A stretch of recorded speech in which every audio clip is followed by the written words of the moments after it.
जब भी कोई नया फोन यहाँ पे लॉन्च होता है ना, तो दो चीजें होती है। अगर फोन में कुछ अच्छा है, कुछ दम लगता है, तो उसके फीचर्स वगैरह की वहां तारीफ होती है। नहीं तो काफी सारे लोग यहाँ पे उसे क्रिटिसाइज करते हैं आज के समय में। जैसे कि फोन में ऐसा कैमरा क्यों है, ऐसा होना चाहिए, एमोलेड डिस्प्ले क्यों नहीं है, 120 हर्ट्ज क्यों नहीं है, ये प्रोसेसर क्यों नहीं है, 5G क्यों नहीं है। हर टाइप की चीज आपको देखने को मिलती है।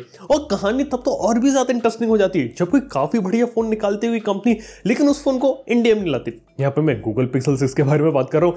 पिक्सल 6 जब लॉन्च हुआ था तो काफी सारे लोगों का कहना था एक अच्छा फोन है, लेकिन आखिर इसे इंडिया में क्यों नहीं ला रहे। कुछ लोग तो यहाँ तक भी आ गए थे ट्विटर पे कि गूगल जो इंडिया को नेगलेक्ट करे, गूगल का CEO इंडियन है लेकिन इंडियंस की यहाँ केयर नहीं करता। इस टाइप की बातें यहाँ पे सुनने को मिल रही थी। लेकिन क्या फोन को बनाना, उसको इंडिया में लाना है, बेचना क्या इतना ही आसान है कि आपने स्पेसिफिकेशन चूज करी, फैक्ट्री में गए, स्पेसिफिकेशन दी, फोन मिल गया, आपका फोन तैयार, बेचना शुरू कर दो। क्या सच में आसान चीजें इतनी होती है? आज इस वीडियो में पीछे की सच्चाई पता लगाने की कोशिश करते हैं और देखते हैं कि फोन बनाना और उसे बेचना कितना आसान है और कितना कठिन है। वीडियो पसंद आए तो लाइक कर देना, चैनल को यहाँ पे सब्सक्राइब कर देना। सबसे पहले तो मोबाइल फोन बनाने के लिए की जाती है रिसर्च एंड डेवलपमेंट। बिल्कुल, कोई भी मोबाइल फोन को बनाना है तो उसके कंपोनेंट्स तो मिल जाते हैं, लेकिन बात है कि आपस में किस तरीके से सांठगांठ बैठानी है, क्या स्पेसिफिकेशन रखनी है, चीजें आपस में किस तरीके से काम करेंगी, ये करने के लिए बेसिक R&D चाहिए। क्योंकि मोबाइल फोन कंप्यूटर नहीं है। कंप्यूटर के अंदर क्या रहता है, मदरबोर्ड खरीदो, प्रोसेसर खरीदो, graphic card, power supply, SSD, RAM, computer बन गया आपका। आपको एक कैबिनेट के अंदर सारी चीजें लगानी है। इतना आसान नहीं होता। मोबाइल फोन को बनाने के लिए आपको काफी सारी चीजें ध्यान रखनी पड़ती है, क्योंकि बहुत सारी चीजें बहुत ही कम फॉर्म फैक्टर में लगानी है। चलो, एक बार आपका फोन यहाँ पे डिजाइन हो गया, उसके बाद आपको मैन्युफैक्चरिंग फैसिलिटीज की भी जरूरत पड़ती है, और ये एक बहुत बड़ा की कंपोनेंट है। दुनिया में काफी सारी फैक्ट्रीज चाइना के अंदर है, लेकिन इंडिया भी बहुत तेजी से ग्रो कर रहा। और अभी के समय में इंडिया में बस एक बेनिफिट ये रहता है कि कोई भी कंपनी अगर इंडिया में अपना फोन बनाती तो टैक्स वगैरह में थोड़ी छूट मिल जाती है, जिससे कीमत कम हो जाती है। और इसलिए जब से इंडिया में मोबाइल फोन बनना शुरू हुए, तब से कीमतें कम हो गई और आपको अफोर्डेबल रेट में अच्छे फोन देखने को मिलने लगे। और मेजॉरिटी फोन जो इंडिया में बिकते हैं वो इंडिया में ही बनते हैं। लेकिन इसके लिए जो सप्लाई चेन चाहिए वो काफी बड़ी चीज हो जाती है, और ज्यादातर कंपनीज की खुद की सप्लाई चेन नहीं होती, वो किसी थर्ड पार्टी पर रिलाई करते हैं मैन्युफैक्चरिंग के लिए।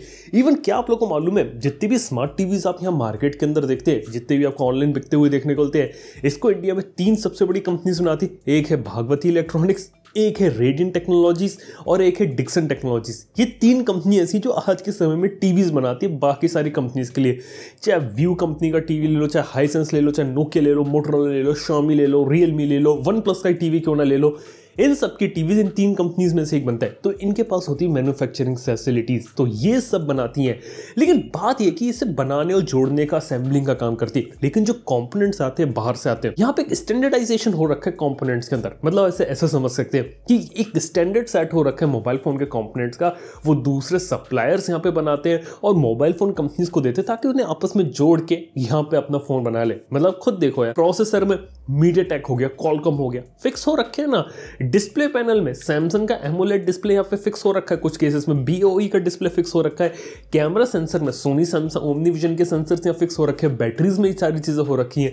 मतलब खुद देखो, आज के समय में मोबाइल फोन्स का हार्डवेयर इतना ज्यादा सिमिलर हो गया कि कंपोनेंट्स जो यहाँ पे मिल रहे हैं मार्केट में वो कितने ज्यादा सेम है। आपको सिमिलर प्रोसेसर, रैम, स्टोरेज, इतनी सारी चीजें सिमिलर देखने को मिल रही है, क्योंकि कंपोनेंटाइजेशन हो रखा है। यहाँ पे चीजें यहाँ पे फिक्स हो रखी है कि कौन कौन सी चीजें उठानी है और उन्हें फोन के अंदर डालना है और उसे ऑप्टिमाइज करके यहाँ पे दे देना है। सिंपल सी कहानी आज के समय में ये चल रही है। और इसी कंपोनेंटाइजेशन के कारण फोन बना पाने की जो प्रोसेस रहती है वो थोड़ी सी आसान रह गई है, तभी कम समय में इतनी जल्दी जल्दी फोन यहाँ पे देखने को मिलते हैं। इवन सॉफ्टवेयर के साथ भी यही खेल है। गूगल का एंड्रॉइड एक स्टैंडर्ड लेयर है, उसके ऊपर उन्हें अपनी कस्टम स्किन लगानी है, बस वो लगा के यहाँ पे बेचना है। ये एक चीज भी चलती है। और सिर्फ इतनी बात नहीं है, कोई कंपनी गूगल का स्टॉक एंड्रॉइड भी यहाँ यूज करना चाहती ना, तो उसे भी ऑप्टिमाइज करना पड़ता है यहाँ पे अपने सॉफ्टवेयर को, क्योंकि यहाँ पे बग्स रहते हैं, स्टॉक एंड्रॉइड में प्रॉब्लम्स रहती है, वो सारी चीजें सॉल्व करनी पड़ती है और उसके बाद जाके यहाँ पे आपको स्टॉक एंड्रॉइड का फील मिलता है। चाहे आप कस्टम स्किन लगा लो, चाहे स्टॉक एंड्रॉइड ले लो, लगभग मेहनत उतनी पड़ती है। और कई बार कुछ केसेस में तो यहाँ पे ये भी देखा कि फोन के सॉफ्टवेयर के अंदर जानबूझ के ब्लोटवेयर और एड्स वगैरह भी डाले जाते हैं, ताकि मार्केट में जब निकाले तो फोन की जो कीमत है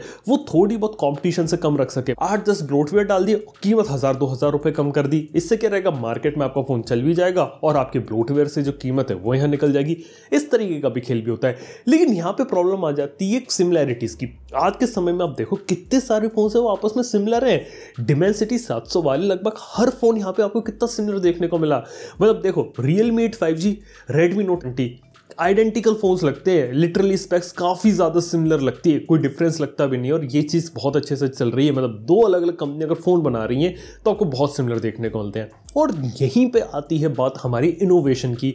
इनोवेशन के बारे में हम जब भी बात करते हैं हमारे दिमाग में आते हैं क्रेजी टेक्नोलॉजीज, लेकिन इसके साथ प्रॉब्लम जुड़ी रहती वो रहती मैन्युफैक्चरिंग और सप्लाई चेन की। मतलब कोई नई टेक्नोलॉजी आपने बना लिया, अपने ऑफिस की अपनी लैबोरेटरी के अंदर कुछ बिल्कुल ही नेक्स्ट लेवल हाई टेक्नोलॉजी वाली चीज बना डाली, लेकिन प्रॉब्लम आती है उसको हम लोगों तक कैसे पहुंचाया जाए। अब बात आती है कि अगर आपने कोई इनोवेशन अपने यहाँ कर दिया और उस इनोवेशन को ले जाके अगर आपको मार्केट के अंदर लाना है तो आपको पूरी सप्लाई चेन चाहिए, आपको कंपोनेंट चाहिए, हर एक चीज चाहिए। या तो आपको दूसरे सप्लायर को कन्विंस करना पड़ेगा कि वो आपको आपके हिसाब से कस्टमाइज करके दे चीजें, या फिर आपको खुद बनानी पड़ेंगी। और इस केस में जो इनोवेशन वाले जो फोन्स होते हैं, जो इनमें इनोवेशन किया जाता है, वो काफी ज्यादा महंगे हो जाते हैं। काफी अच्छा एग्जांपल है यहाँ पे गैलेक्सी की फोल्डेबल लाइनअप का। फोल्डेबल सैमसंग बहुत लंबे समय से बना रहा है, उसका पैनल भी देखा तो सैमसंग खुद बनाता है, किसी दूसरे पे रिलाई नहीं कर रहा है। और इतने लंबे समय के बाद अब जाके उसके अंदर एक स्टैंडर्डाइजेशन आया है, और इतने लंबे समय से सैमसंग बना रही है फोन, लेकिन फिर भी मेजॉरिटी मार्केट में सैमसंग के फोल्डेबल की बोलबाला है। दूसरी कंपनियों का अभी तक नामो निशान नहीं है, क्योंकि सैमसंग ने पूरी सप्लाई चेन यहाँ पे शिफ्ट कर दी है, और दूसरी कंपनीज को भी जो कंपोनेंट्स की जरूरत पड़ेगी ना फोल्डेबल में, वो यहाँ पे सैमसंग ही प्रोवाइड करेगा। एक छोटा सा एग्जांपल है इस इनोवेशन वाले फोन्स का।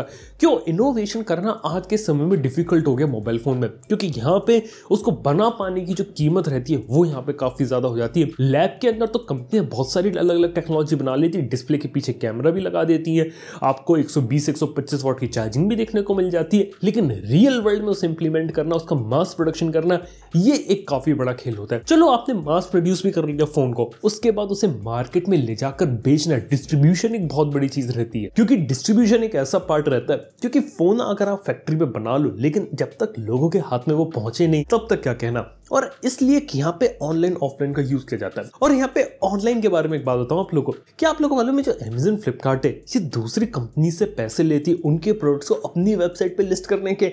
मैंने पता किया था अमेज़न पे एक्सक्लूसिवली अगर कोई प्रोडक्ट को लिस्ट करवाना है, मतलब एक प्रोडक्ट है वो एक्सक्लूसिवली अमेज़न पे ही अवेलेबल होगा, इसकी कीमत कम से कम 50 लाख रुपए आती है। ये सिर्फ एक मिनिमम कीमत के बारे में बात करूं, बिल्कुल ही नॉन मोबाइल फोन वाले प्रोडक्ट की। अगर मोबाइल फोन में जाना है तो कीमत करोड़ों में पहुंच जाती है, बिल्कुल। और अमेज़न फ्लिपकार्ट एक मीडियम की तरीके से बिहेव करती है कि कंपनी का अगर वेबसाइट पे प्रोडक्ट लिस्ट होगा और ऑफिशियली रूप से लिस्ट होगा और कंपनी उसका प्रमोशन करेगी, अमेज़न फ्लिपकार्ट वाले दोनों मिलकर अगर उस फोन को बेचेंगे तो यहाँ पे अमेज़न एक बहुत तगड़ा शेयर जो रहता है वो लेती है। इसलिए कुछ कंपनीज की सांठ गांठ हो रखी है, कुछ की अमेज़न से हो रखी है, कुछ की फ्लिपकार्ट से हो रखी है। लॉन्ग टर्म डील्स होती है, जैसे कि रियलमी के सारे प्रोडक्ट आपको फ्लिपकार्ट पे देखने को मिलते हैं, रेडमी के सारे प्रोडक्ट आपको अमेज़न पे देखने को मिलते हैं। इस तरीके से साठ गांठे। और ऐसे ही डिस्ट्रीब्यूशन नेटवर्क में भी आती है जब ऑफलाइन के अंदर जाना होता है, क्योंकि ऑफलाइन के अंदर फोन पहुंचाना लोगों के हद तक वो भी एक टास्क रहता है, ये एक चीज है। लेकिन सिर्फ डिस्ट्रीब्यूशन एक चीज नहीं है, इसके साथ बारी आती है सर्विस सेंटर की। मतलब आपने एक बढ़िया फोन बना दिया, उसको मार्केट के अंदर भी ले आए, लेकिन लोगों ने उसे यूज करने लगे, लेकिन प्रॉब्लम आ गई, फिर वो आदमी जाएगा कहां? आफ्टर सेल सर्विस नेटवर्क भी स्टैब्लिश करना कंपनी के लिए बहुत ही बड़ा टास्क है, और वहां पे कंपोनेंट्स अवेलेबल करवाना। मतलब ये चीज हम बहुत सारी चीजें मिस कर जाते हैं। लेकिन एक मोबाइल फोन को बनाना सिर्फ स्पेसिफिकेशन चूज करने जितना आसान नहीं रह गया है, प्रोसेस रहती है काफी ज्यादा इनहेंस हो चुकी है यहाँ पे। इसके साथ ही यहाँ पे मैं आपको बता सकता हूँ कि गूगल पिक्सल का काफी अच्छा एग्जांपल है कि पिक्सल को गूगल ने यहाँ पे बनाया, और काफी सारे लोग कह रहे हैं कि इंडिया में आकर क्यों नहीं आ रहा। तो देखा जाए तो यहाँ पे गूगल की कोई ऐसी पर्सनली दुश्मनी नहीं है इंडिया से कि इंडिया में उन्हें लाने नहीं है, उन्हें सिर्फ जियो फोन नेक्स्ट ही बेचना है, ऐसा नहीं है। गूगल के अंदर बहुत सारे स्मार्ट लोग काम करते हैं और उन्होंने बहुत ही अच्छे तरीके से कैलकुलेटिव और बिजनेस के हिसाब से डिसीजन लिया। उन्हें मालूम है कि पिक्सल के अंदर अभी तो वो गलती क्या कर रहे थे कि इंडिया में बस लॉन्च कर रहे थे, ना उसको बेचने की स्ट्रेटेजी थी, ना उसकी मार्केटिंग स्ट्रेटेजी थी, ना आफ्टर सेल्स नेटवर्क तैयार था। अब उनके पास एक टाइम है इंडिया में नेटवर्क को स्टैब्लिश करने का, और जब सारी चीजें इंडिया में तैयार हो जाएंगी तब जाके लेकर आएंगे ना।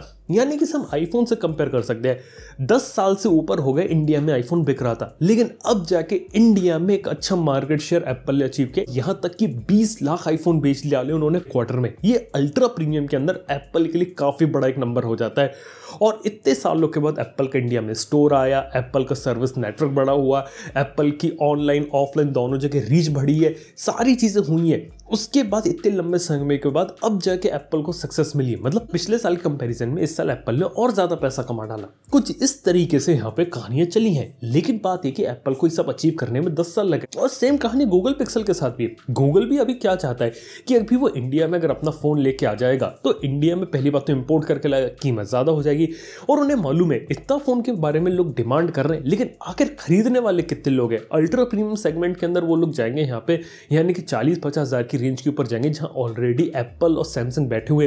तो वो छोड़ के, यानी कि आईफोन को छोड़ के पिक्सल कितने लोग लेंगे। उन्हें मालूम है टेक एंथुसियास्ट कुछ लोग हैं वो लेंगे, लेकिन इसको छोड़ के और कितने लोग होंगे जो यहाँ पे इनका पिक्सल 6 लेना पसंद करेंगे और वो बिकेगा। उन्हें मालूम है कि शायद इतना बड़ा नंबर नहीं होगा, इसलिए वो सिर्फ लिमिटेड कंट्रीज में फोकस कर रहे हैं। इवन सिंगापुर, हांगकांग, जहां पे ऑलरेडी पिक्सल के सारे फोन आए थे, वहां पर भी ये फोन अनअवेलेबल है। मतलब गूगल यहाँ पे एक सेफ गेम खेल रही है कि सिर्फ वही लॉन्च करो जहां वो बेच सकते हैं। और इंडिया के लिए मेरे को लगता है कि उनके पास प्लान रेडी है, जैसे कि इंडिया में मैन्युफैक्चरिंग यूनिट सेटअप करनी है, बिल्कुल जैसे कि इंडिया में मैन्युफैक्चरिंग होने लगी पिक्सल फोन की, कीमतें कम हो जाएंगी और उसके बाद उसे एक एग्रेसिव प्राइस पे उतारा जा सकता है। दूसरी चीज होगी यहाँ पे आफ्टर सेल्स नेटवर्क की। इतने साल के बाद भी गूगल पिक्सल का आफ्टर सेल्स नेटवर्क इंडिया में स्ट्रांग नहीं है।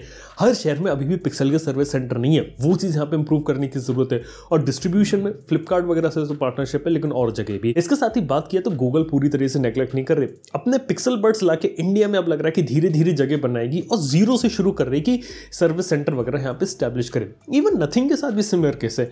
नथिंग भी तो ये कर रही है कि वो अपना शायद स्मार्टफोन पहले ला सकते थे, लेकिन वो अपना ईयरफोन यहाँ पे पहले लेके आए, क्योंकि उन्हें मालूम है ईयरफोन लेंगे बिकेगा और इसके दम पे धीरे धीरे वो इंडिया में अपने सर्विस सेंटर स्टैब्लिश करेंगे। क्योंकि अभी तक देखा जाए तो नथिंग के 2 महीने पहले तक इंडिया में एक भी सर्विस सेंटर नहीं था, लेकिन अभी इंडिया में काफी बड़े शहरों में सर्विस सेंटर है, लेकिन पूरे इंडिया में अभी भी नहीं है। इंडिया में जैसे जैसे सर्विस सेंटर का एक बार नेटवर्क स्टैब्लिश हो जाएगा, उसके बाद वो अपने दूसरे प्रोडक्ट्स भी ला सकते हैं। क्योंकि आफ्टर सेल सर्विस प्रोवाइड करना, इंडिया में ऑपरेशंस करना, इंडिया में मैन्युफैक्चरिंग करना, ये बहुत ही ज्यादा इंपॉर्टेंट चीजें रहती है, जो देखने सुनने में चीजें काफी ज्यादा आसान लगती हैं, लेकिन प्रैक्टिकली काफी ज्यादा मुश्किल हो जाती है। इवन आपको एक राज की बात भी बता सकता हूं आपको, क्या आप लोगों को मालूम है जो पीछे जो कंपनीज होती है काफी गंदा गेम भी खेलती है। यानी कि मान लो एक छोटी कंपनी कोई अच्छा प्रोडक्ट बनाना चाहती है, फोन बनाना चाहती है, उसके बाद क्या होगा कि जो सप्लायर जिस फैक्ट्री में वो बनवा रहे वहां पे कोई दूसरी कंपनी आएगी जो बड़ी होगी, वो अपने फोन का ज्यादा ऑर्डर दे देगी, वो कहेगी कि हमें ये वाले प्रोसेसर ज्यादा चाहिए, कंपोनेंट ज्यादा चाहिए, डिस्प्ले ज्यादा चाहिए, जिससे एक छोटी कंपनी को नुकसान पहुंच जाता है। वो जो फोन है जिस क्वांटिटी में अपने प्रोडक्ट बनवाना चाहती है वो बन नहीं पा रहे होते। इस तरीके का खेल भी खेला जाता है। खुद कार्ल पेन ने यहाँ कंफर्म किया है। खैर ये सारी बातें अलग हो जाती, लेकिन मैं आपको बता देना चाहता हूँ कि मोबाइल फोन बनाने काफी एक अलग टास्क रहता है। यहाँ स्पेसिफिकेशन चूज करने इतना गेम आसान नहीं है। यहाँ पे आपको रिसर्च एंड डेवलपमेंट भी करनी है, आपको लोकल मैन्युफैक्चरिंग यूनिट भी लगानी है, इसके साथ ही आपको सप्लायर से सारे पार्ट्स वगैरह भी लेने हैं। और अगर आपने कोई इनोवेशन कर दिया तो उसके लिए तो आपको और ज्यादा मेहनत करनी पड़ेगी। इसके बाद after sale service network, distribution, ये सारी चीजें होना जरूरी है। लेकिन सबसे बड़ी बात पता है क्या है, इन सब के बावजूद भी कोई गारंटी नहीं कि आपका स्मार्टफोन इंडिया में हिट हो जाएगा कि फ्लॉप हो जाएगा। हो सकता है स्मार्टफोन इंडिया में आने में लेट हो गया और लोगों ने उसे ऑनलाइन बैश कर दिया, किसी ने खरीदा नहीं, तो हो गया ना नुकसान। मतलब स्मार्टफोन बनाना स्पेसिफिकेशन चूज करने जितना ही आसान रहता तो शायद इंडिया में जो इंडियन स्मार्टफोन कंपनीज कभी बाहर जाती ही नहीं। माइक्रोमैक्स एक जमाने में टॉप पर थी, नोकिया एक जमाने में टॉप पर थी, वो लोग क्यों हो गए? तो हाँ, इस तरीके से कहानी चलती रहती है और चीज़ें जैसी हमें दिखती है सामने से, बिहाइंड द सीन चीज़ें काफ़ी अलग होती है।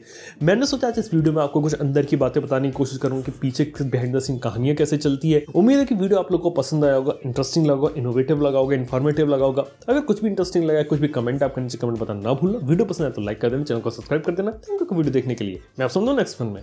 Good bye.